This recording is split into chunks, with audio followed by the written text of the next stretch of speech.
needs of the people we have. I'm not sure if I responded to all your questions, but that's the insights on the question you asked. Thank you. Yeah, thank you so much, Laura, for addressing those questions.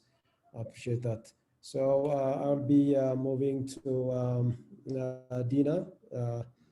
I know, Dina, you have great experience on gender and inclusion as a consultant for more than 19 years.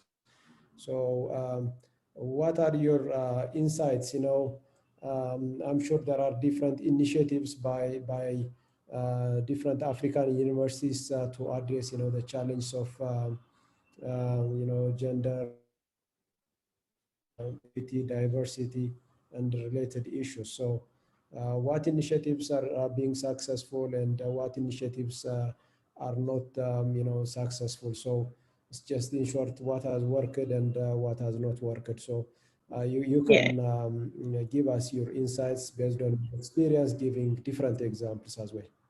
Yeah, okay. Thank you very much. And thanks to the organizers for having us. This is a very important conversation. I mean, standing on the explanations that have been provided by the earlier speakers, I would say DEI is still picking up within higher education institutions across our continent. And some work has been done relating to, particularly what has worked is increasing level of awareness. The conversation around diversity, the conversation around equity and equality, the conversation about inclusion, which ultimately is the outcome of all the efforts, is picking up. We have had a situation of increased awareness, acceptance of the fact that there are different members of the constituency the education institution seeks to serve, and how do we identify them?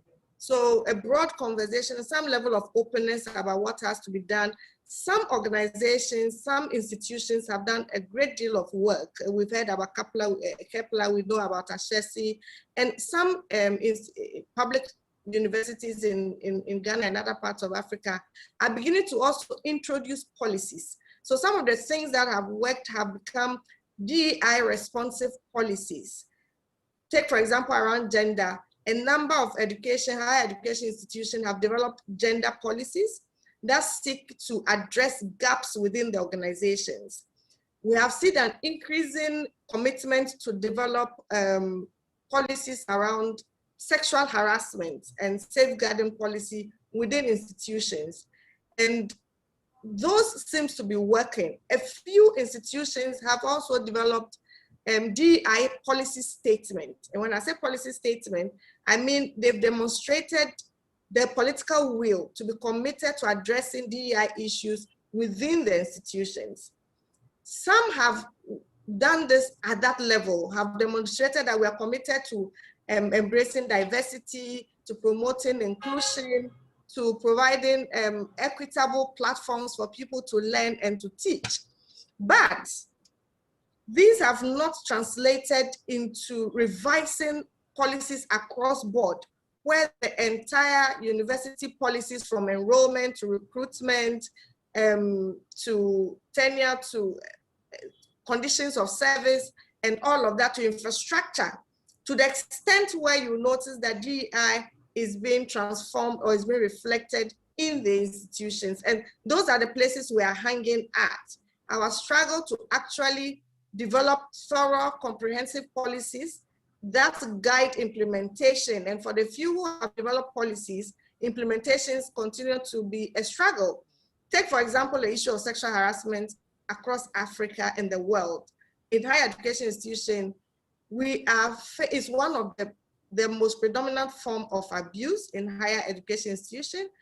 And a number of organizations have developed sexual harassment policy, but quite a number of them have not backed the policy with the response mechanisms that are required for them to respond effectively. They have not backed that with increased exhaustive awareness and dissemination of the policy in such a way that members of the educational institution community are aware that these are the courses they can take in case they are being abused or they notice some form of behavior is ongoing. So our struggle is there. And then let me also talk about, again, commitment to get the gaps bridged. Let's talk about enrollment. Enrollment in our countries, for example, in Sub-Saharan Africa, only 7.1, my internet, let me turn off my video so my internet is smooth. Only 7.19 of women in Sub-Saharan Africa are enrolled in university versus 10.41% of men. And the global average for women is 41.66%. So it tells you immediately that even after talking about leave no one behind, we're struggling with enrollment. And this statistics is from UNESCO. And followed by that, we have, I've talked about the policies. We have women again struggling to participate or to be enrolled in STEM programs. And when we say STEM, we are looking at science, technology, engineering, and mathematics. We're having fewer women enrolled in STEM programs. We're having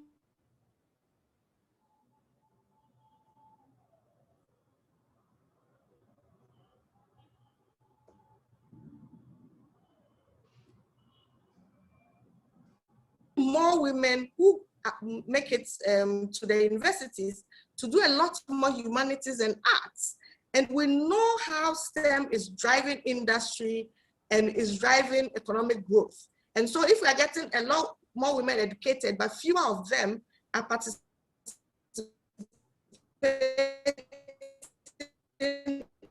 in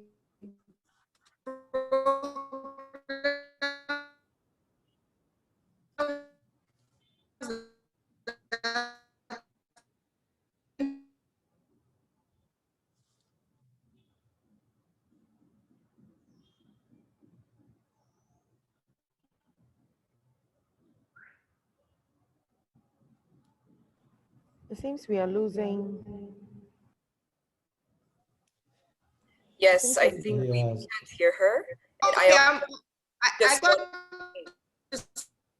Hello. Hello. Yes, I got disconnected. It seems you're in. I am back. Can you hear me now? Okay, go on. Yes, we can hear you. Okay, sorry about that. Yes, I noticed the internet was struggling. I apologize. And so I was explaining how women, very few women are enrolling into STEM programs in universities and higher education institutions and tertiary institutions, which has a consequence for employment and has a consequence for economic empowerment. And so when you also look at representation, I think part of the definition and explanation of diversity has been the issue of representation. It's not enough for people to speak on behalf of other people. It is required that people represent themselves. So all the diverse groups that represent within the constituency of the higher education institution must be around the decision-making table, must be around the learning table, and that is very important. But in Africa, we notice that there are fewer women in decision-making position in our academic institution.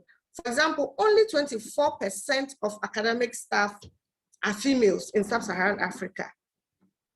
Only 24%, and only 32% of African-led researchers are females. And only 8% of professors in public universities in Ghana are women, only 8%. That's really low. That's really bad. So it tells you issues about role models. For example, if I'm a student in the university or higher education institution, and I can count at my fingertips the number of female professors there are, what does that do to my psychology, and that do to my psyche and my preparedness to aim high? And how does the whole teaching professorship address issues that affect that particular group? And I know it is even worse for people with disabilities who are also professors, and the statistics gets worse as we continue to name the various diverse group. And so we talk about the same thing in senior faculty level, and the number of vice chancellors there are who are females. Ghana has the first female, University of Science and Technology, has the first female vice chancellor. And that is the university that teaches technology.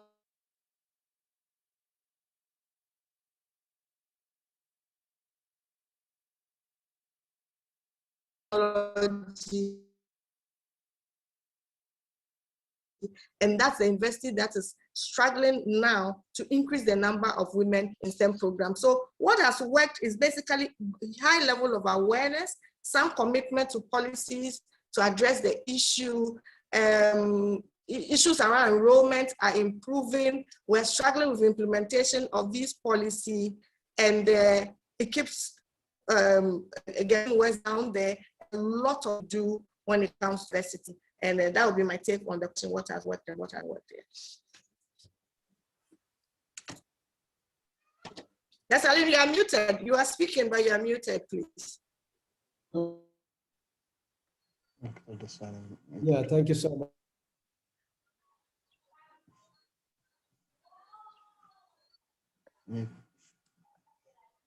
Yeah, muted. Degafo, I also wanted to just pull your attention to 5 questions that are in the chat. So if you would like me to read them out loud or take a few at a time, please let me know.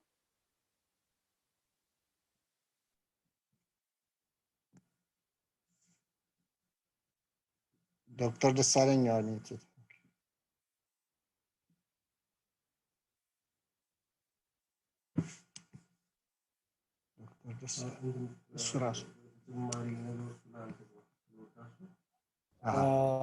Sorry, everyone, I'm back.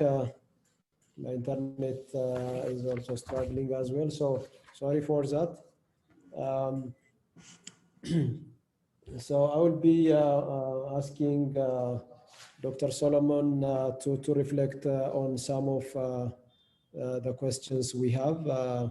Dr. Solomon, as you are working as in one of the public universities in Ethiopia with a big number of students with diversity and with students with disabilities, and what are your experiences on the challenge of addressing diversity, equity, and inclusion?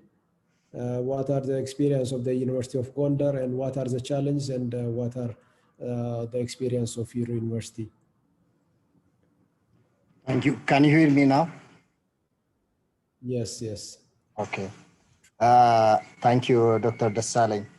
As you all know, higher education should give priority or due attention or diversity, equity, and inclusion.